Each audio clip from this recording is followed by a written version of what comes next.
محمدا رسول الله.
نحمده ونستعينه ونستغفره ونعوذ بالله من شرور أنفسنا وسيئات أعمالنا من يهده الله فلا مضل له ومن يضلل فلا هادي له أشهد أن لا إله إلا الله وحده لا شريك له وأشهد أن محمدا عبده ورسوله الذي لا نبي بعده وصلوات الله وسلامه على رسوله وعلى آله وصحبه أجمعين أما بعد. قال الله تعالى في القرآن الكريم أعوذ بالله من الشيطان الرجيم وليعفوا وليصفحوا ألا تحبون أن يغفر الله لكم والله غفور رحيم. فيا عباد الله أوصيكم وإياي بتقوى الله فقد فاز المتقون. Hadirin sidang Jumat yang sama-sama mengharap ridho dan maghfirah Allah. Allah memiliki sifat Al-Ghafur. Sifat Allah Al-Ghafur ini diulang-ulang dalam beberapa ayat di dalam Al-Quran, termasuk dalam surah An-Nur ayat ke-22 yang dibacakan oleh khatib di awal khutbah. Sifat Allah Al-Ghafur artinya Allah Maha mengampuni segala kesalahan manusia. Bahkan Rasulullah SAW beliau bersabda, Innallaha la yaqbalu taubatal abdi ma lam yughfir. Sesungguhnya Allah akan menerima taubat seorang hamba selama napas ini belum keluar dari tenggorokannya, selama nyawa ini masih belum berpisah dari jasadnya. Selama itu pula Allah Maha Pengampun. Allah akan mengampuni segala dosa. Nah, terkait dosa yang dilakukan oleh manusia, ada dua kriteria atau dua kategori. Yang pertama ada yang disebut dengan al-kabair, yang kedua sogoir. Ada dosa-dosa besar, ada dosa-dosa kecil. Bahkan di sini pun nanti terbagi dua. Ada dosa terkait dengan hubungan seorang hamba dengan Allah. Ada dosa terkait dengan hubungan sama manusia. Nah, terkait hubungan seorang hamba dengan Allah, Allah Maha Ghafur, Allah Maha mengampuni kesalahan hambanya. Bahkan digambarkan dalam satu hadis, walaupun dosanya ketika ditumpuk itu sampai setinggi langit, Allah akan mengampuni dosa-dosanya. Hanya dalam hal ini, sifat Ghafurullah Allah, sifat Maha Ghafurnya Allah terbagi dua. Ada yang maghfirah Allah turun langsung bagi seorang hamba ketika hamba itu meminta ampunan. Bahkan dalam keterangan lain, dalam surah Hud tertulis ada kalimat innal hasanat yudhibnas sayyi'at.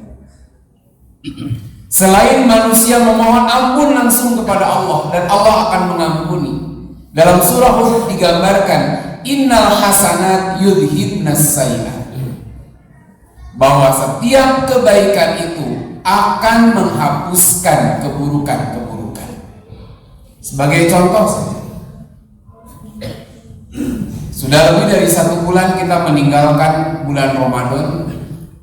Sangat familiar sekali satu hadis di mana Rasulullah bersabda, "Man shoma Ramadan imanan wa ihtisaban, ghufira lahu ma taqaddama min dhanbihi." Siapa yang melaksanakan saum di bulan Ramadan, dasarnya iman dan ihtisaban, Allah ampuni dosanya. Kemudian dalam hadis yang lain, "Man qama Ramadan imanan wa ihtisaban, ghufira lahu ma taqaddama min dhanbihi."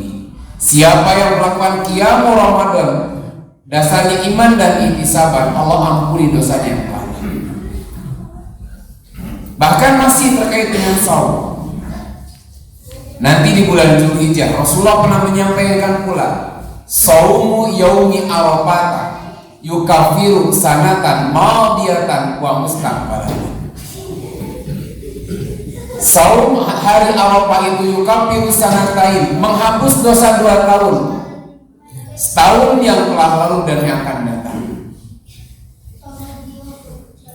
Bahkan ketika seseorang berwudu, dia mencuci wajahnya, Allah hapuskan dosa akibat dari pandangan kedua matanya. Allah ketika dia mencuci kedua tangannya, Allah hapuskan dosa yang diakibatkan oleh kedua tangannya. Begitupun ketika mencuci kedua kakinya, Allah hapuskan dosa yang diakibatkan oleh kedua kakinya. Sehingga ketika seorang beres dari wudunya, dia suci dari dosa-dosanya. Lalu dia lanjutkan dengan sholat. Nabi pernah menggambarkan Bagaimana bila seorang beriman, dia tinggal di dekat sebuah sungai, lalu dia mandi dalam sehari 5 kali, apakah masih tersisa kotoran pada tubuhnya? Nah, begitulah fungsi di antara sholat menghapuskan dosa. Ini gambaran firman Allah, innal hasanat yudhibnas sayyi'at. Setiap kebaikan akan menghapuskan dosa dan kesalahan kita.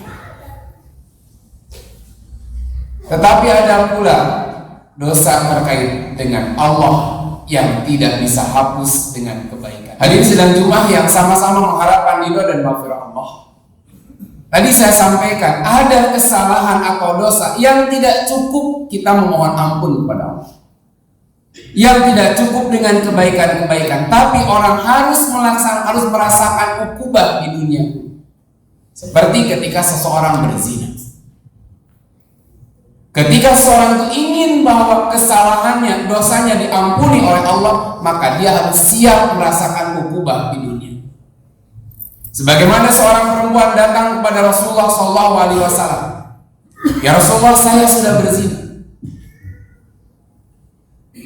Rasul tidak gampang menerapkan hukuman terlebih dahulu, kecuali Nabi harus bertanya dulu, betul kamu berzina? Betul ya Rasulullah. Mungkin hanya memeluk saja atau hanya menyentuh saja, tidak ya Rasulullah berzina. Bahkan dalam riwayat lain, seorang perempuan datang dalam keadaan hamil dan dia mengaku sudah berzina. Dia meminta untuk dihukum dengan hukuman rajam saat. Kenapa? Karena dia ingin bersih dari dosa. Tapi Rasul kemudian bertanya dulu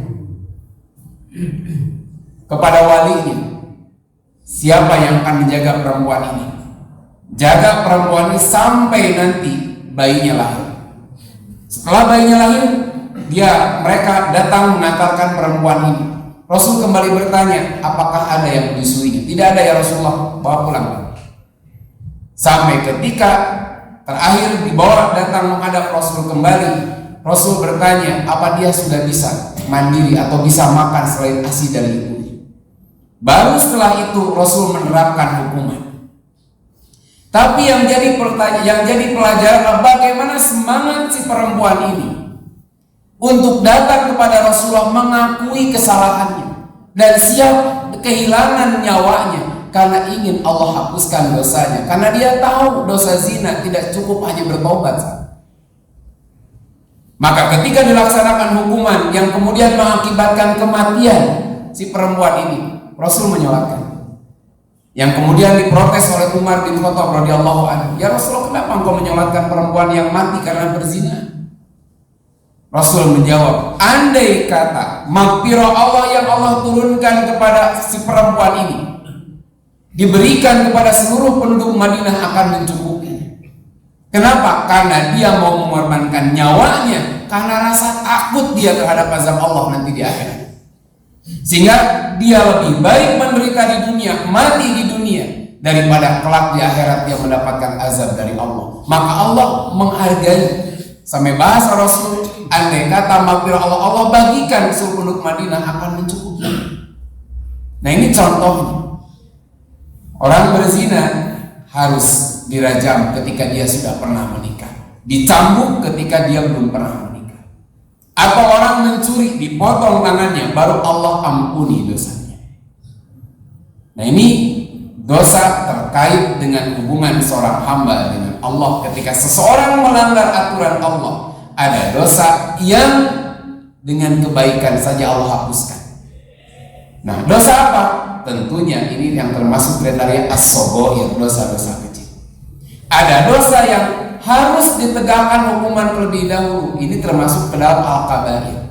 Walaupun tidak semua dosa-dosa besar mesti ada hukuman tertentu. Hadirin sidang Jumat yang sama-sama mengharap ridho dan maghfirah Allah. Yang kedua, tadi khotib menyampaikan ada dosa manusia yang terkait dengan hubungan antara seorang hamba dengan hamba Allah yang lain. Rasul mengingatkan, kulul muslim ala muslimi haram. Setiap muslim haram mengganggu muslim yang lainnya dalam 3 hal. Satu, kata Rasul, damu, darah. Dua, irduhu, kehormatannya. Tiga, maluhu, harta. Seorang muslim haram mengganggu darahnya, maksudnya menyakiti fisik muslim yang lainnya, apalagi hingga mengalirkan darah. Seorang muslim haram mengganggu atau merusak kehormatan muslim yang lainnya, termasuk seorang muslim haram mengganggu harta milik orang lain atau sahabatnya atau saudaranya sama muslim. Yang pertama tadi disampaikan dalam hadis ini, seorang muslim haram mengganggu fisiknya. Bahkan ada satu keterangan, salah satu di antara hal yang akan pertama kali dihisab terkait hubungan sama manusia adalah urusan darah. Sehingga dalam Islam haram darah tertumpah dari diri seorang muslim kecuali dengan sesuatu yang dibenarkan oleh syariat. Maka tidak mudah dalam Islam menghilangkan nyawa seseorang, karena ini berat. Bahkan Allah mengingatkan, siapa yang membunuh satu orang mukmin dengan cara yang tidak dibenarkan oleh syariat, maka seolah-olah dia membunuh manusia seluruhnya. Dua, merusak kehormatannya, sebagaimana yang pernah dirasakan oleh Aisyah radhiyallahu anha, di mana beliau digosipkan, dibuat hoax yang terkait bahwa Aisyah selingkuh dengan seorang pemuda. Lalu hoax ini disebar di kalangan kaum muslimin, sehingga ini membuat kemudian Aisyah yang tidak sakit fisiknya menjadi sakit karena kehormatannya dirusak oleh berita yang tidak benar. Maka bisa jadi ini masuk dalam ghibah atau namimah, di mana seseorang fisiknya mungkin sehat tapi kehormatannya rusak karena dirusak oleh saudaranya sendiri.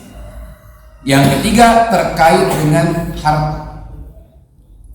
Rasul pernah mengingatkan sebagai salah satu contoh saja, man akhadha sibron minal ardi dzulman fa innahu yutawwaqu yaumal qiyamati min sab'ina ardina.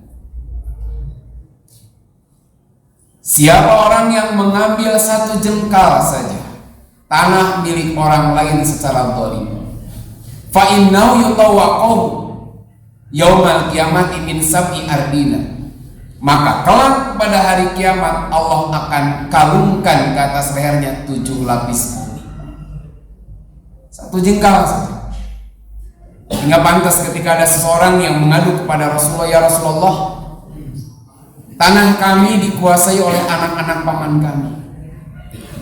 Rasul kan kemudian bertanya, apa kamu punya bukti? Kamu mengklaim itu tanah kamu yang ditempati oleh mereka, apakah kamu punya bukti? Nah, dalam Islam, al-bainah alal mudda'i wal yamin alal mudda'a alaihi. Siapapun yang menggugat, dia harus menunjukkan bukti, dan yang tergugat cukup bersumpah. Maka Rasul tanya, kamu menyebutkan itu adalah tanah milik kamu yang sedang dikuasai oleh mereka, apa bukti kamu? Atau mereka siap untuk diangkat sumpah? Maka orang ini mengatakan, ya Rasulullah, saya nggak punya bukti. Tapi kalau mereka diajak bersumpah, pasti mereka mau. Apa sulitnya sih bersumpah? Bagi mereka mudah tentunya untuk mengucapkan demi Allah. Sementara itu adalah, saya yakini itu ada tanah milik kami. Maka Rasul kemudian mengingatkan, manik tato'a malam ri'in muslimin biyaminihi faqad aujaba lahun nar. Siapa yang memutuskan hak milik seorang muslim dengan sumpahnya, Allah haramkan surga baginya. Wa aujaba lahun nar, dan Allah tetapkan neraka baginya. Artinya tidak mudah orang menyerobot satu jengkal saja, apalagi 2 meter, apalagi 1 hektar. Kalau dia tahu itu bukan haknya, dia kuasai milik orang lain dengan cara dolim, Allah timpakan atau Allah kalungkan di lehernya 7 lapis bumi. Atau yang termudah, Nabi pernah mengingatkan, matlul ghani dzulmun, menunda-nunda pembayaran utang bagi orang yang sudah mampu adalah satu bentuk kezaliman. Kadang ini tidak dianggap biasa. Orang pinjam meminjam Kadang kurang sudah minjemlah please-pleasean, mayatlah please-pleasean. Waktu pinjam please sekali, pengen ditolong, tapi ketika ditagih susahnya minta ampun. Bahkan kalau ketemu pun lebih galak daripada yang nagih. Hati-hati ketika Allah sudah beri kemampuan dia untuk membayar, dia tidak membayar. Bahkan mendadak dia kemudian amnesia, lupa terhadap kaitan hutangnya, itu berat makanya.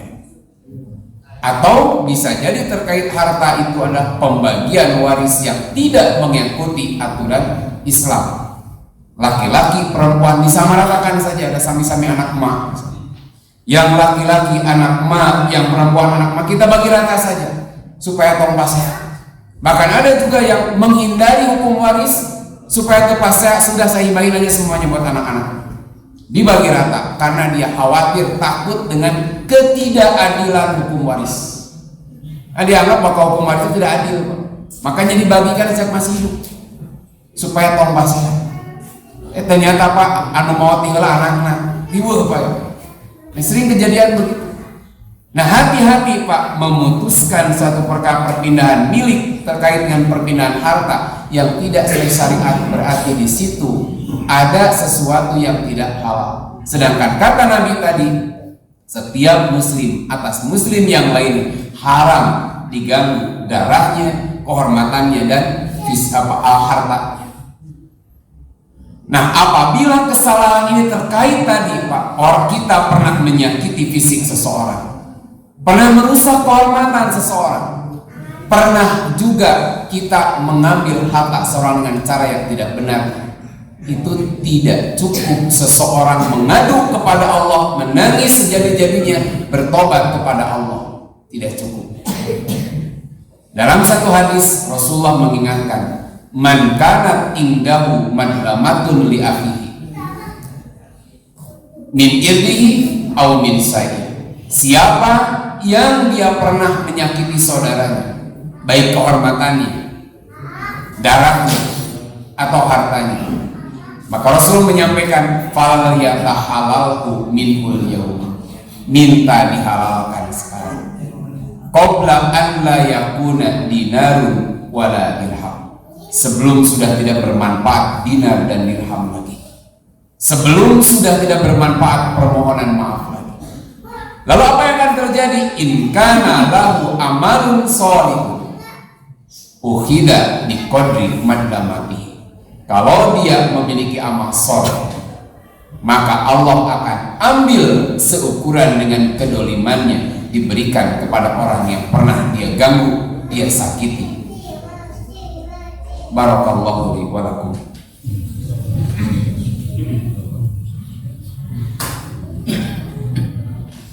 Alhamdulillahilladzi arsala rasulahu bil huda wa dinil haqq liyudhhirahu 'ala ad-dini kulli wa kafa billahi shahida. Asyhadu an la ilaha illallah wahdahu la syarika lahu wa asyhadu anna Muhammadan abduhu wa rasuluhu alladzi la nabiyya ba'da. Hadirin sidang Jumat yang sama-sama mengharap ridho dan maghfirah Allah. Yang di atas, yang sebelah sini juga sama, jangan ngobrol dulu. Yang di atas itu yang sudah pakai seragam ya. Yang di atas tidak ngobrol dulu. Menghadapnya ke sini. Kalian sudah gede, belajar untuk Jumatan yang baik. Yang tadi yang sebelah sana sudah tertib, ini yang baru mulai kemudian ribut lagi. Saya sampaikan peringatan ini mudah-mudahan ini tidak terjadi di Jumat yang berikutnya.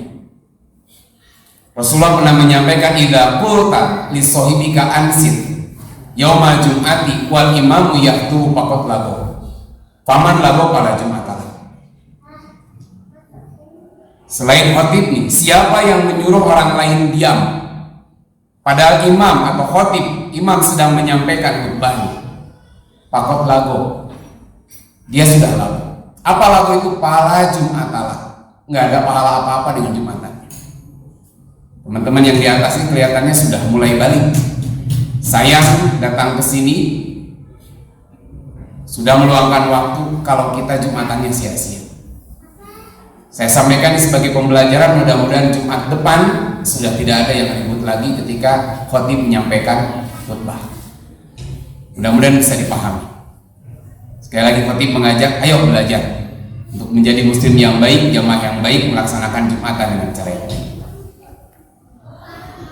Hadirin sidang Jumat yang dimuliakan Allah, sebagai penutup ada satu hadis sebagai peringatan bagi kita bahwa dosa terkait dengan sama manusia tidak sesederhana yang kita bayangkan, di mana tidak hanya cukup kita bertobat kepada Allah, tetapi kita harus meminta. Apabila terkait dengan kehormatannya, kita harus minta maaf.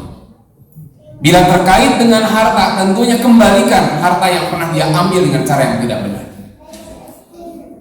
Kenapa? Karena ada satu hadis ketika Rasul bertanya, atadruna mal muflis? Tahukah kamu siapa orang yang muflis itu? Para sahabat menjawab, man la dirham lahu wala mata. Orang yang gak punya uang, gak punya barang, itulah muflis. Dalam kata lain, bangkrut.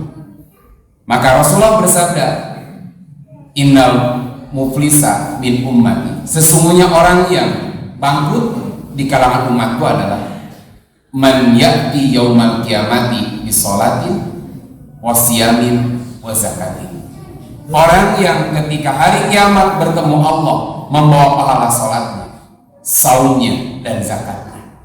Tetapi qad satama hada, ketika di dunia dia pernah mencaci maki seseorang. Wa qadafahada, dia pernah menuduh seseorang dengan tuduhan yang tidak benar. Wa qadamala, dia pernah mengambil harta seseorang dengan cara yang tidak benar. Wa darabahada, dia pernah memukul, menyakiti fisik seseorang. Wa sapakadamahada, dia pernah mengalirkan darah seseorang. Maka apa yang akan terjadi? Fayuqahada min hasanatihi wa hada min hasanatihi. Allah akan ambil kebaikan-kebaikannya untuk diberikan kepada orang-orang yang dia pernah sakiti. Makin banyak orang yang pernah dia sakiti, makin habis kebaikan-kebaikannya. Fa'in faniyat, bila kebaikannya sudah habis sementara urusannya belum selesai dengan orang-orang yang pernah dia sakiti, maka kejelekan, keburukan, dosa-dosa orang yang pernah dia sakiti, Allah akan berikan, pindahkan kepada dia yang banyak menyakitinya. Jadi dosa-dosa orang yang pernah dia sakiti akan ditimpakan kepada dirinya. Inilah beratnya ketika ada dosa terkait dengan sesama manusia. Maka di penghujung khutbah ini Rasul menyampaikan surah An-Nur ayat 22 yang disampaikan oleh khotib di awal khutbah tadi, wal yafu wal yasfahu. Bila ada orang yang menyakiti diri kita, baik harta, kehormatan atau fisik kita, Quran memberikan anjuran kepada kita, wal yafu, hendaklah engkau menjadi pribadi yang pemaaf. Karena sayangmu kepada saudaramu yang menyakitimu itu luar biasa daripada saudaramu yang meminta maaf kepadanya. Wal yasfahu, dan berlapang dada. Kenapa? Alla tuhibbuna an yaghfirallahu lakum wallahu ghafurur rahim. Bukankah kamu ingin dosa-dosa kamu diampuni? Jadilah orang yang pemaaf, berlapang dada kepada orang yang pernah menyakiti kita. Apalagi kalau kita di posisi yang menyakiti, jangan pernah merasa hina, malu untuk kita meminta maaf kepada orang yang pernah menyakiti kita. Karena inilah yang menjadi wasilah datangnya maghfirah Allah kepada kita yang pernah menyakiti orang-orang atau saudara-saudara kita sama muslim. Itu saja yang saya disampaikan dalam khutbah Jumat kali ini. Semoga apa yang disampaikan ada guna dan manfaatnya. Semoga Allah memberi kekuatan kita untuk menjaga lisan kita, perbuatan kita untuk tidak menyakiti saudara-saudara kita sama muslim. Allahumma inni as'aluka bi anni asyhadu annaka antallah la ilaha illa antal ahadus samadul ladzi lam yalid wa lam yulad wa lam yakul lahu kufuwan ahad. Allahumma ighfir lil muslimina wal muslimat wal mu'minina wal mu'minat al ahya'i minhum wal amwat bi rahmatika ya arhamar rahimin. Allahumma arinal haqqa haqqan warzuqna ittiba'ah wa arinal batila batila warzuqna ijtinabah. Allahumma inna nas'aluka al-huda wat tuqa wal afafa wal ghina. Rabbana hab lana min azwajina wa dzurriyyatina qurrata waj'alna lil muttaqina imama. Allahumma inna na'udzubika min zawali ni'matika wa tahawuli afiyatika wa fujaati niqmatika wa jami' sakhatika ya Allah. Rabbana atina fid dunya hasanah wa fil akhirati hasanah wa qina adzabannar. Aqulu qouli hadza wa astaghfirullah li wa lakum. Assalamualaikum warahmatullahi wabarakatuh. Allahu akbar, Allahu akbar. Asyhadu an la ilaha illallah. Asyhadu anna Muhammadar Rasulullah. Hayya 'alas salat, hayya 'alal falah. Qad qamatis salat, qad qamatis salat. Allahu akbar.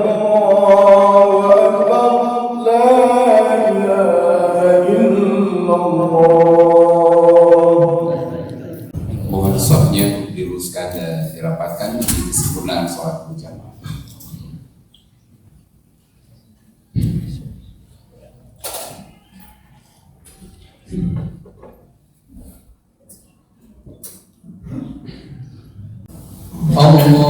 Allahu Akbar.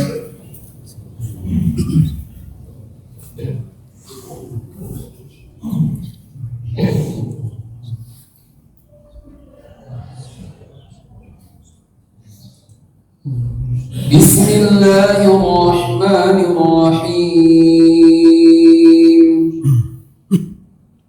Alhamdulillahi rabbil alamin. Ar-Rahmanir-Rahim.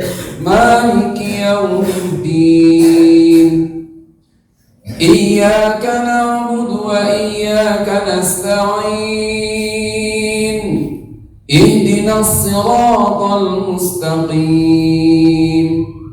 Siratal ladzina an'amta 'alaihim ghairil maghdubi 'alaihim waladdallin.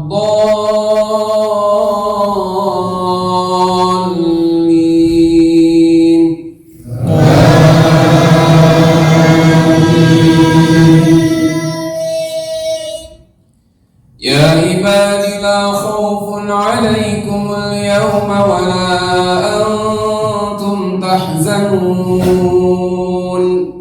Alladzina amanu bi ayatina wa kanu muslimin.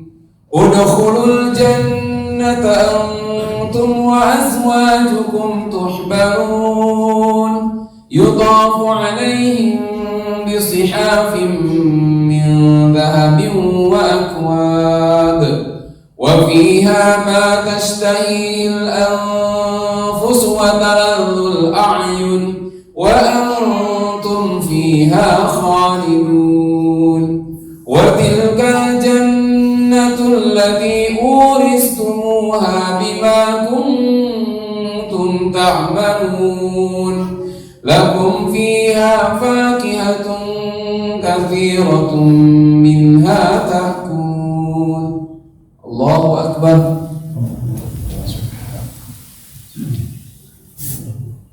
Allahu liman hamidah. Allahu Akbar.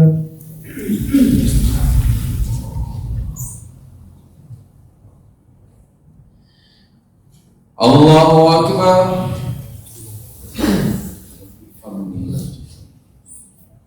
Allahu Akbar.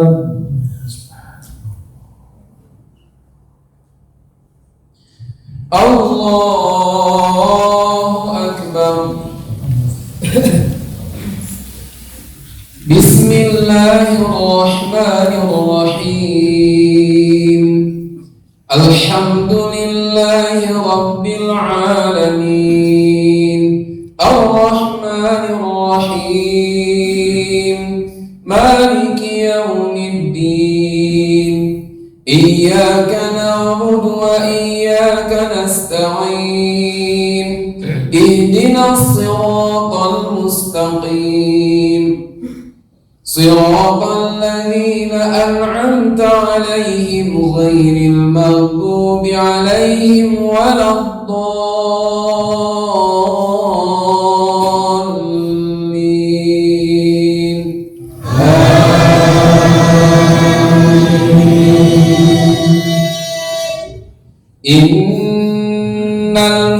المجرمين في عذاب جهنم خالدون لا يفتر عنهم وهم فيه مبلسون وما ظلمناهم ولكن كانوا هم الظالمين ونادوا يا مالك ليقض علينا ربك قال إنكم ماكثون لقد جئناكم بالحق ولكن أكثركم للحق كارهون أم أبرموا أمرا فإنا مبرمون أم يحسبون أنا لا نسمع سرهم ونجواهم بلى ورسلنا لديهم يكتبون الله أكبر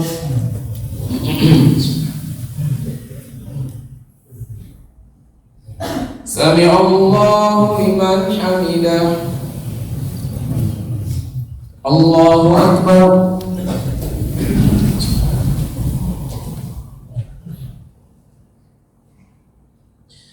الله أكبر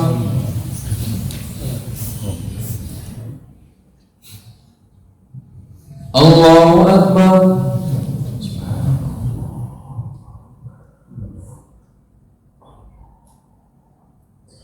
الله أكبر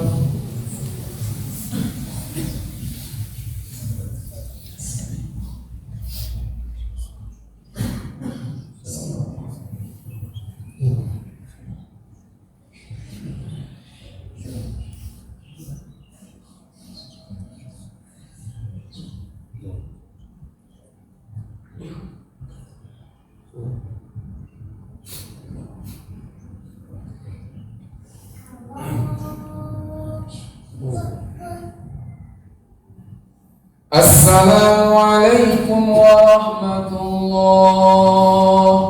السلام عليكم ورحمة